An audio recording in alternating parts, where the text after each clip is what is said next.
Hello everyone, Barbara here today with Serge K King in Big Island in Hawaii.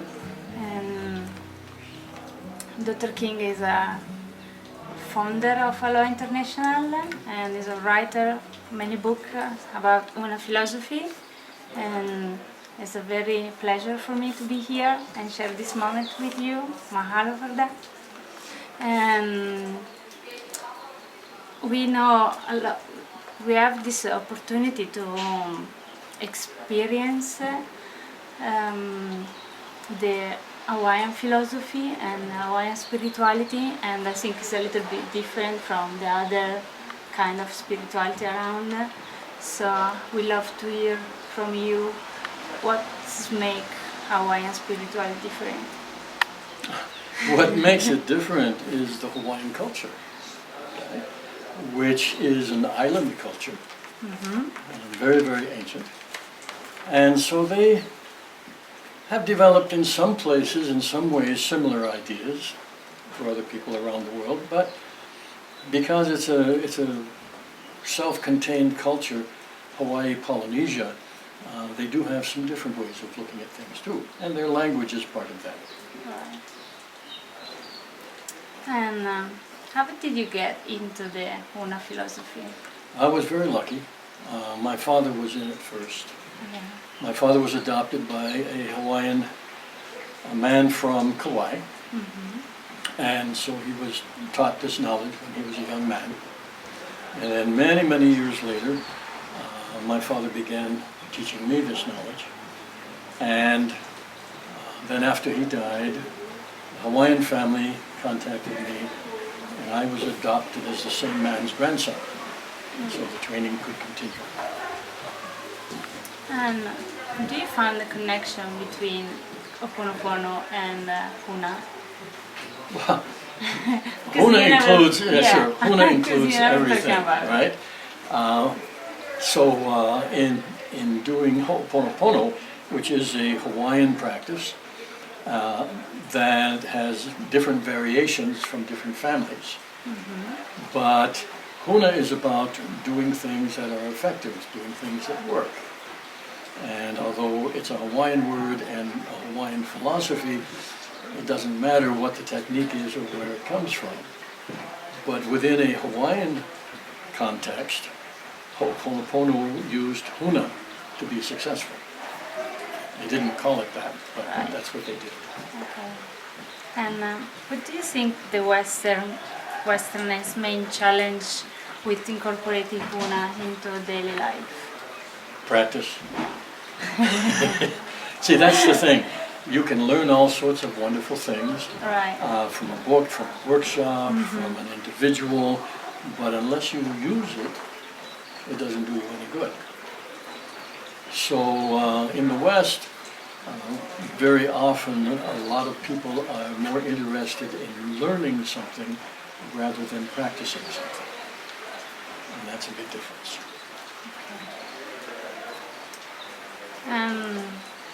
Why do some Hawaiians spread the idea that Huna is not Hawaiian?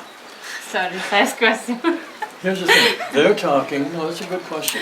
Because the Hawaiians who say that are talking about a way that Huna was taught by a man named Max Freedom Long. Okay, and the way Max Freedom Long taught it is not Hawaiian. The word, however, Huna, means esoteric knowledge. So Max Long did not own the word. Okay? It's the esoteric knowledge of Hawaii. And Hawaiians use the word that way. So I'm teaching the knowledge I learned from my Hawaiian family. What I teach is based on Hawaiian culture, Hawaiian teaching. And why Huna was kept secret for a long time? You know, it wasn't really, how can I put this? It's like spiritual knowledge anywhere. The mainstream people, most people don't pay any attention to it. It's not the kind of secret that's hidden, it's the kind of secret that's hard to see. So the word Huna, another word, it doesn't mean a secret kept away. It means something very small and tiny and hard to see, like sea spray, like mist. Right. So it's not hidden on purpose. It's just hard to see, and most people don't see it. Almost like the people in the story I just told.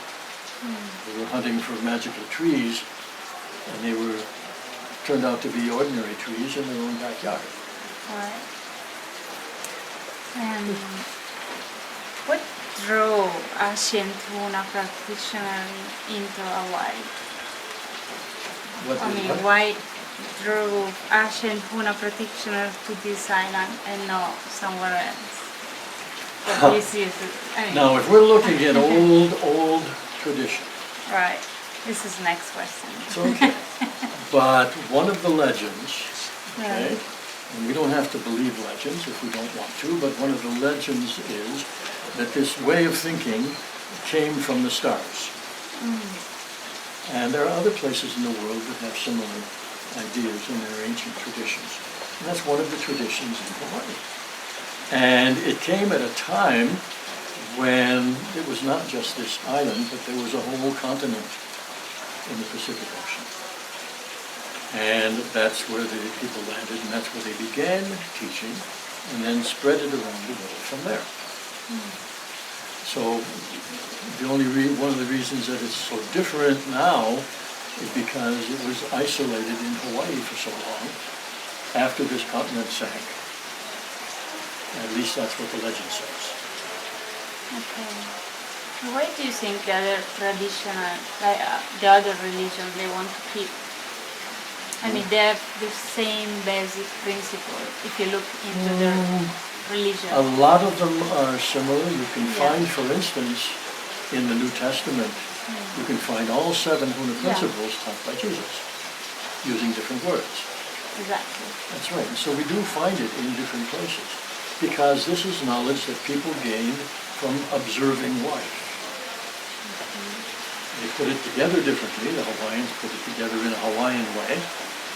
But basically, it's the fundamental knowledge that you find in many spiritual systems. Okay. What do you think of the present state of evolution of the collective consciousness? Well, I have to start by saying I don't believe in the evolution of consciousness. All right. Okay? The consciousness is. And at different times in history, people become more aware of certain things. The totality of consciousness is always there for all of us to connect with. But different cultures, and different things that are of interest to people determine what part of that consciousness they become aware of. Right now, we are in a period where there's a great expansion of knowledge into metaphysical areas. We have it, at least here in America, but I think elsewhere too. We have it in comic books, we have it on television, we have it in movies, we have it in books, we have it all over the place, more and more and more. It's an awareness of something that's already there. You know, that's what Huna is. Huna is hard to see, but it's already there. Okay? And now we're learning more of it in more ways than ever before. That's a wonderful thing. So this is why it's splitting half?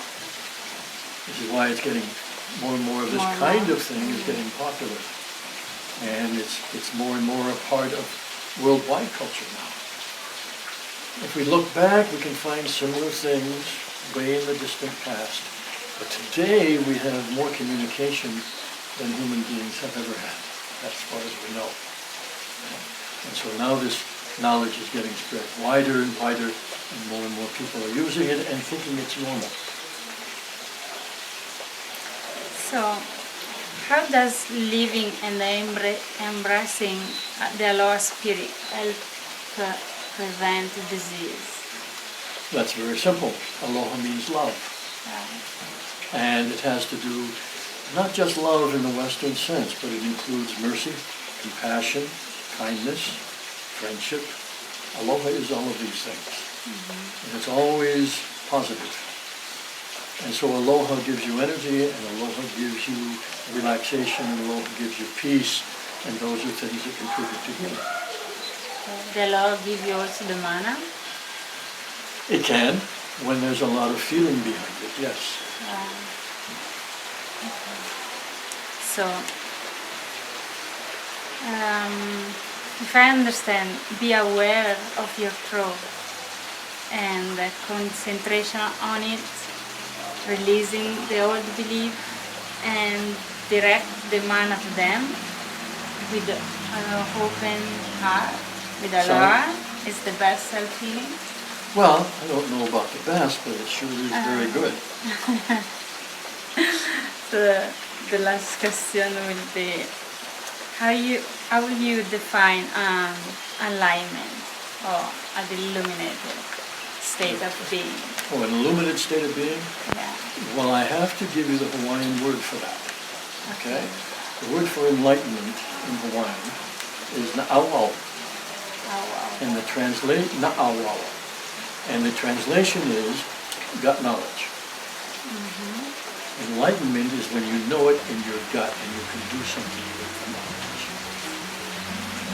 That's a Hawaiian way of looking at it. It's not up here. It's down here.